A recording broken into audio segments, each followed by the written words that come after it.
Dalawang magkasunod na slow start para sa Adamson University Lady Falcons. Kaya naman, nakamit ng Perla Spikers ang first 2 sets and are looking to go for a sweep para makamit ang kanilang unang panalo dito sa Open Conference ng Premier Volleyball League. Nakikita natin ang mga pagbabago sa koponan ng Adamson. Ellie Soyud, May Roque at Gemma Galanza lumalaban. Louie Romero, maganda rin ang pinapakita bilang bagong setter.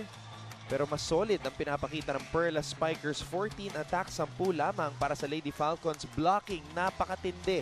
Amy Ahumiro, Sue Roses nagtutulungan. At sa service aces, syempre si Ancheta. Maraming naibigay na puntos mula sa service line. Unforced errors, patas lamang. Just overwhelming itong Lady Falcons so far dito sa ating laban. Opensa, depensa, baon dito ng Perla Spikers plus 4 sa attack points. But more than that, scoring 4 block points. And that completely foiled itong tangka ng Adamson Falcons na muling makabalik pa. Pagkatapos may babang kalamangan sa 14-11. Magandang 6-1 run pinakawalan itong sila Kat Bersola, Amy Ahumiro, and of course led by Sue Roses itong si Chang Ancheta. Eventually, hindi na nakahabol at nakabalik ang Falcons pagdating dito sa line ng ating pangalawa. Set number 3 para sa ating unang laban ngayong linggo sa Premier Volleyball League Open Conference. Mamaya mapapanood natin ang Cool Smashers taking on the Philippine Air Force Lady Jet Spikers. Gandang laban yan, oo. Gandang laban, Coach. Another opportunity for all the fans to see once again yung tandem ni Gia Morado at Eliza Valdez. And on the other side, Julian Caballejo also announcing her re-entry to the roster ni Coach Jasper Jimenez. Tandaan natin, nagtapos yan sa isang runner-up finish last year sa isa sa 3 conferences natin sa B-League. At grabe si Eliza Valdez sa kanilang huling laban, 37 points. Myla Pablo naman, pumalo sa 30 points. Diba? Grabe, Coach. Okay. We have a tie to start off this 3rd set. Now, Adamson is hoping that they won't have a slow start here dahil yun ang tumalo sa kanila sa first 2 sets. Alright, balikan muna natin si Pawi Versosa. Anton and Coach Ronnie, earlier I had the chance to ask Ella De Jesus kung confident na ba silang makukuha nila yung unang panalo nila today. And she answered by affirming na confident na sila because it's about time that all their hard work and trainings paid off. Pero kung may isang bagay nga na makakapagpigil sa kanilang pagkakapanalo today, ayon ay ang kanilang struggle in terms of communication. In the last 2 games, napansin nga niya na nag-aagawan at nagkakalituhan pa daw sila sa loob ng court in terms of getting the ball and rotating their positions. At para kay Ella, this has been their biggest struggle since the previous conference. And in order to address this, sabi nga niya na key factors talaga yung trust and communication nila sa isa't isa. They have to learn how to have confidence not just in themselves but more importantly in their teammates in order to function more efficiently inside the court. Anton and Coach Ronnie. And right now, Pawi, they're looking very confident as they try to hold back 3 itong Adamson Lady Falcons. Who for the first time tasted the lead in this match at 2-1 pero mabilis kinuha muli Perla Spikers as Ellie Soyud earlier demanding a check ball call pero hindi na ibigay. Roque down the line. Regalo para kay Joaquin. Tiamzon was there. Ancheta. Back set para kay Tiamzon. Ancheta. Binigay naman kay Roses. Ponce to Roque over Bersola. Ancheta. Kathy Bersola! Very smart. Alam niya, lahat nakadukot na rito sa harapan. Yung rotation mo, conversion from offense to defense or from defense to offense. Every rally, lalo pag mahaba, kailangan consistent. Dahil kung hindi, ma-identify ng mga veterano at doon hinulugan sila nung itulak ng Bersola yung bola doon sa zone 5. May Roque. For the first time in 3 sets, they will stay close. Kadalasan 6-1 or 7-1 ang kalamangan na hawak nila Kat Bersola at Amanda Villanueva. Galanza and Soyud combining for 16 points. And Kat Bersola, Amanda Villanueva, good for 17 para sa Perla Spikers. Soyud Galanza from the back row. Ancheta. Another good play. Galanza. Roque. Minsan nakakapagod din kasi habulin yung mga pasa ni Ancheta eh. Talagang kailangan hulaan mo kung saan pupunta. Galanza with a dig pass para dito kay May Roque, who fake cross-court, tried to go down the line over the blockers, pero hindi tumawid yung kanyang atake. Roque. Ponce. Galanza. Ancheta. Rare mistake coming from this solid playmaker out of the volleyball program ng San Sebastian Lady Stags. Under Coach Roger Gurayev during the time of Sasa de Banadera. Itong si Luan Latigay. Alam ko, 4 na kampinato yan sa NCAA na sunod-sunod. Wow. Villanueva going down the line there. 6-4. Sakto lang. And that's the pet move nitong si Amanda Villanueva. Product of St. James Academy. Team captain, Sue Rosas.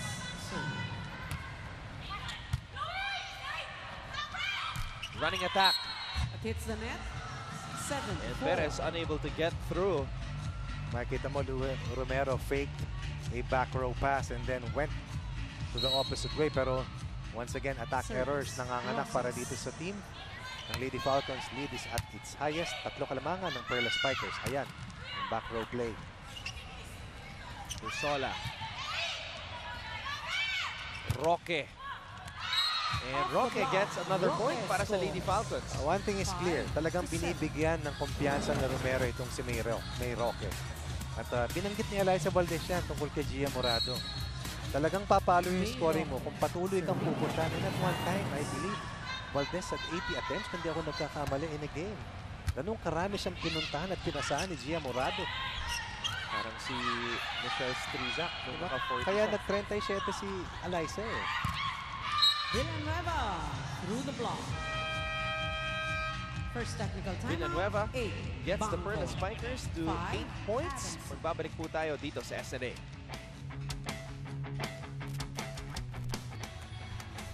Our best player of the game is brought to you by Ribisco, making delightful moments possible anytime, anywhere.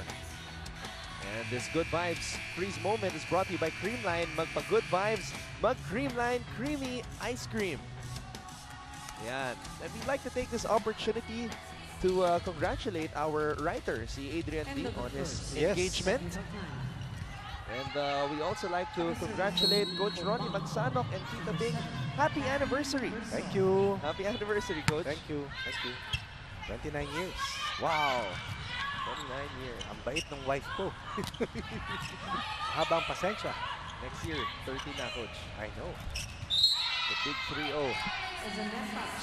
Hold on, Adams. At masugid na nanonood sila Bing Babilonia, ang mother ni G-Boy Babilonia, and of course si Len Godines. Service. Mga followers natin ng Premier Volleyball League.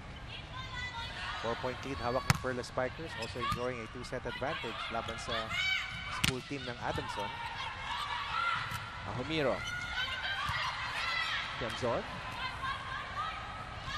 Running attack para kay Perez.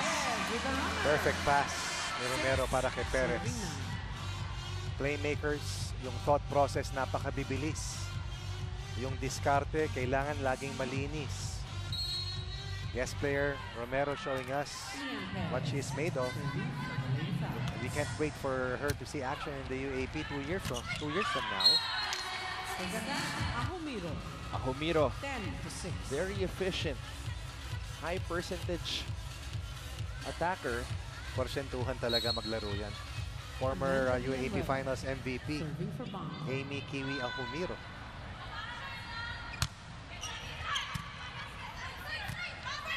Galanza with the approach. Galanza with the point. Galanza off the block. Double figures, it's Gemma Galanza. 14 points in their first game loss. I believe already with 10 here in the second outing for Adamson. That's about 24 points combined. Lady Falcons. Na output para kay Gemma Galanza. Another service Nakaswerte race. Oo, bakit hindi? Louis Romero. from Bacolod, from Bagong Silangan Elementary School. That's Sasa De Benadera, Women. 4-time NCAA champion. Once upon a time, best attacker, and once upon a time, MVP ng NCAA. Galanza. This is a chance ball. Romero. Soyud. Oh! Turn back. Pero makikita mo, they're making the plays eh. And eventually, when this becomes a habit, they will be a better defensive team. So it blocked by Chamzon. Andun naman si Mayroque with that one-handing. Hindi lang inabot ng kanilang libero.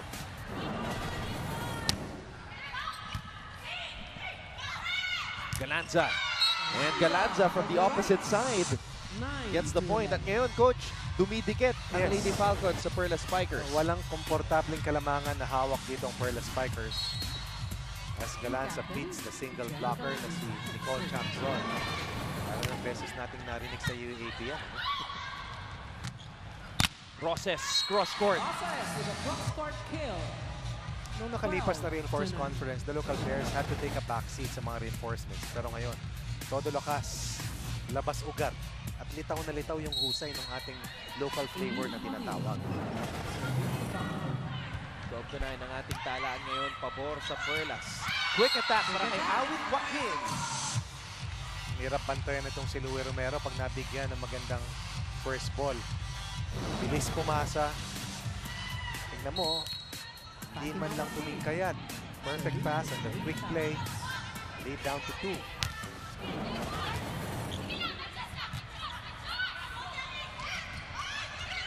Perez. Oh! Nagpanggaan si Nicole at si Amanda. But they're okay. Ancheta. To Tiamzon. Wow. Matibay. Itong si Wonder Girl, Nicole Tiamzon. A fresh graduate likewise. Kasama nila Pia Geiser. And of course, itong isa pang super senior na si Kat Bersola. Saying goodbye to the Lady Maroons but not after resurrecting yung volleyball program ng UP. 14-10. Ito rin ang ginamit na daan ni Coach Jerry Yee para sa kanyang mga manlalaro. Service. Joining the V-League and gaining vast experience para sa kanyang mga manlalaro. Actually, perfect attendance sila dito Diba? sa Diba? Oo. BVL at nung nakaraang taon din, nakaraang season. Ang nagtaka kung hindi kasali ngayon ay UST dahil kadalasan kasama natin sila. At Adamson naman making that leap. They stop a 2-point run ng Perla Spikers. Another excellent pass. Nakikita mo yun, nakapasa, nakasetup bago nakarating yung mga blockers and Perez scores of that nice setup coming from Romero. Ponce. Roque. Ancheta, tumingin muna. Binigay dito kay Roses. Quick attack for Perez. Giselle Tan was there. Tan again. Binigay kay Villanueva. Wow. Cut shot coming from Amanda Villanueva. Mahirap bantayan, mahirap hulaan. May mga kalamangan ng Perla Spikers laban sa Falcons. Inyo pong natutunghayan ang mga fans dito sa Phil Oil Flying V Center cheering on the squads na nagpapakitang gilas ngayon. Sa Taraflex Court, it is the Perla Spikers kontra sa Adamson University Lady Falcons. At palapit na ng palapit ang Perla Spikers sa kanilang unang panalo dito sa Open Conference. 0-2 ang kanilang kartada, 0-1 ang kartada ng Adamson. At pagkatapos nito, ang Bull Smashers naman ang makikipagtagi sa nagaling kontra sa Philippine Air Force Lady Jet Spikers. Na naghahanap ng kanilang pangalawang sunod Yes. na panalo. And only 4 teams ay wala pang natitikmang panalo rito sa ating Open Conference. After today's matchup dito sa ating unang laro, mababawasan na po yan ang chance rito na makakatikim ng kanilang unang panalo. Sue Roses committing that service error. Substitution. Adamson. Sa nakalipas na second set, ang error count ng Perla Spikers ay tanging 4. Christine Wu. Serving. Rather 5. Ganun din ang Lady Falcons. Sa first set naman, 10 para sa Lady Falcons. 4 lamang para dito sa Perla Spikers. So they have kept their unforced errors in check almost all match long. Romero. Galanza. Lanza. Zone. Gemma Galanza na naman.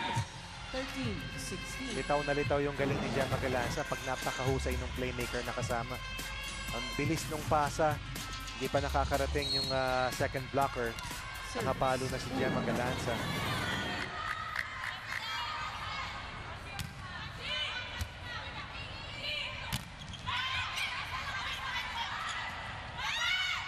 Here's Galanza over the blockers. Good coverage by Nicole Chamzon.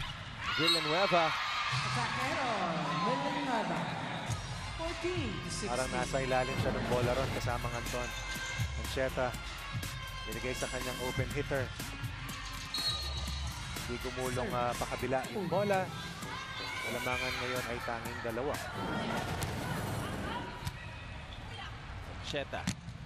Roses. Perez.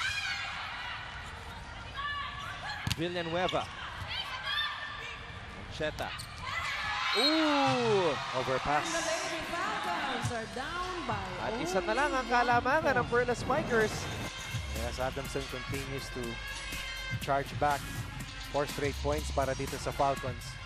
At yung kanilang net defense, may bangis na rin tayong nakikita. Once again, itong si Louie Romero proving to be a big thorn dito sa depensa ng Perla Spikers. Uy, overpass again. We're tied at 16. Seryoso si Coach Nay Mohammed. Mabuhayan nga naman yung kalaban. Ito na yung biggest scoring run for the Lady Falcons. And for the first time when we get to this point of the set, hindi nang nakadikit, hindi nakatablang Lady Falcons. Ancheta. Villanueva. For the lead, Gemma Galanza breaks down the wall. Now at the lead. Big 6 straight 6-point run para dito sa Lady Falcons. From 16-11 right now, they are ahead at 17-16. Gemma Galanza almost unstoppable dahil na rin sa mahusay ng mga pasa nitong si Louie Romero. Let's go. They're gonna keep fighting. Let's go. Finish it. Sakay ka pa siya. Let's go. Spikers, gawa niyo ng paraan. Last push. Gawa ng paraan. Let's go. We got Walang it. mape-pressure Focus lang, focus. Tara! Bangko!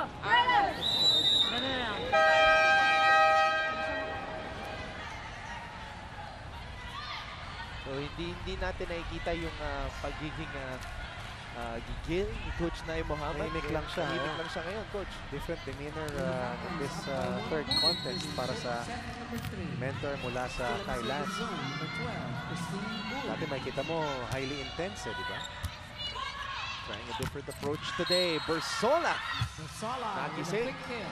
Pagkatapos ng huddle na yun. Kinailangan nila yung maayos na serve-receive and Sue Roses. Binigyan ng maagang pasa at malinis na pasa itong si Ancheta para may setup. Yung quick play na yon. Tied at 17. Uy. Ancheta.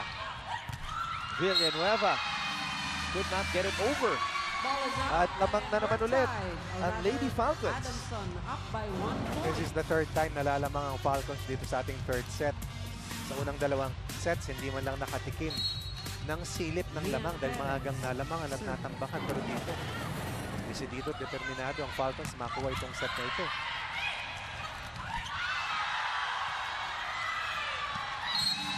And the Lady Falcons will get Ball is in. another 19. point. Panoorin natin muli sa ating replay. Joaquin. It was just a simple swipe, but hard enough to beat the double block. At mukhang papasok na ang player na ating pinag-usapan kanina, Coach Ronnie, si Oo. Ella De Jesus. Pero nahuli. Nahuli. Coach Nay Mohammed tumayo for the first time. Sabi niya, dapat makapasok. Kasi matagal na rin si Ella dito sa ating gilid. Villanueva gets the point. Miscommunication between Uy and Perez. Bola ni Perez, takip niya yung 5. Pero itong si Uy ay nag-cross sa kanyang harap. Nagbunga naman yung pag-stay nito ni Amanda Villanueva. And she cuts down a 2-point deficit to a 1-point advantage ng kalaban.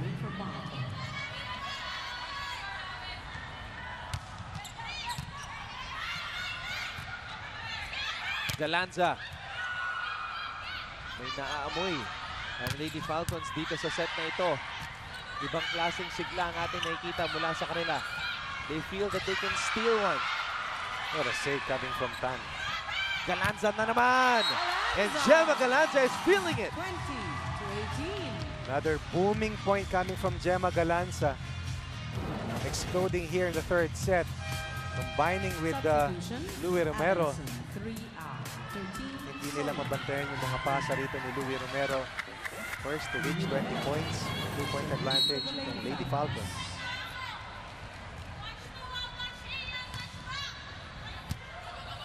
Ancheta. Tiamzon. Galanza na naman. Siya ang mainit. Ancheta to Tiamzon. And a great job there by Ponce to keep things going para sa Adamson. Tiamzon. Not over. Puntos para sa Adamson. Lady Falcons I continue believe they have to at least score. 8 or 9 unforced errors here in the third set. And majority of those errors happened when they were ahead at 16-11. Bangko. And now the deficit is at 3, which is the biggest advantage na nakita natin sa Adamson all match long. Oh, guys, tatlo lang yan. Let's get this one, let's get this one. First ball muna, first ball. Guys, tara. Ingay tayo. Mas lalo tayong ingay dapat. Guys, bawin tayo together, ha? Bravo! Yes! Until Wednesday, July 12, here I thought this is already a 10-2 run para sa Lady Falcons after the score was at 16-11 when we got to the first technical timeout. Itong si Louie Romero, napakahusay magtimon. Talagang hindi inintindi yung lamang ng kalaban. At tumibay din ng gusto yung kanilang floor defense. At ito, nakakuha pa ng service ace. Louie Romero, wow! 22-18. Take note of that name. It'll be a while before we see her set foot sa UAAP, but right now at 16 years old. Service. I really have to check Grabe. the info sheet. Dahil hindi ako makapaniwala na 16 16. na talaga ito si Oh, Louie sila ni Riza Romero. Cruz. Oh. Grabe, coach. At eto na, si The Elevator, Clock is out. Ella De Point Jesus, and serve. Go to the leading Bangko. scorer ng Perlas, 19-22. coming on and hoping to provide that finishing touch para sa Perlas Spikers. Serve. We were down by 4 earlier. Now, tatlo kanilang gustong habulin at burahin. Pero si Galanza patuloy 23 na pinapakita ang kanyang lakas at galing. 23-19. Oh, grabe hanapin ni Romero itong si Gemma eh. Sa open, sa opposite, sa back row. Gemma has delivered probably one of her finest outings na nakita, and she has found an ally in Louie Romero. Let's see if Adamson can close it out. Roque, isang blocker lang ang sumabay. De Jesus easily put up by Soyud. Roque na naman, a better approach. Sent back by Ahomiro. 20-23.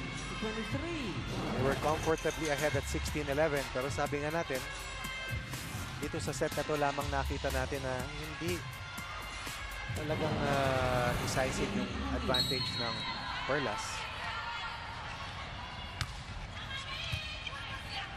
Romero. Soyud! And for the first time in the match, Adamson Lady Falcons now is at set set point. advantage. Panoorin natin muli, back set para kay Ellie Soyud. Puntos para sa Lady Falcons. Sa second set, they were behind 14-10 in terms of attack points. Sa unang set, they were tied at 8. Rather, they were down by only 1 at 9-8. Pero dito, lamang na lamang sila. We talk about attack points. As Perlas saves 1 set point, 21, courtesy of Kat 24. Bersola.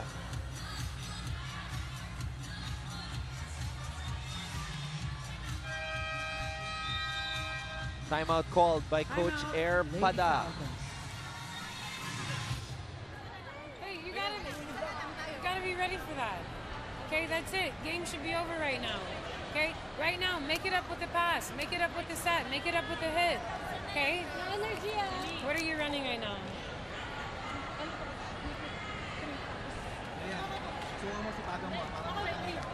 Hey, you gotta be up fast, okay? Hey, we need one play to stop it right now. Let's go.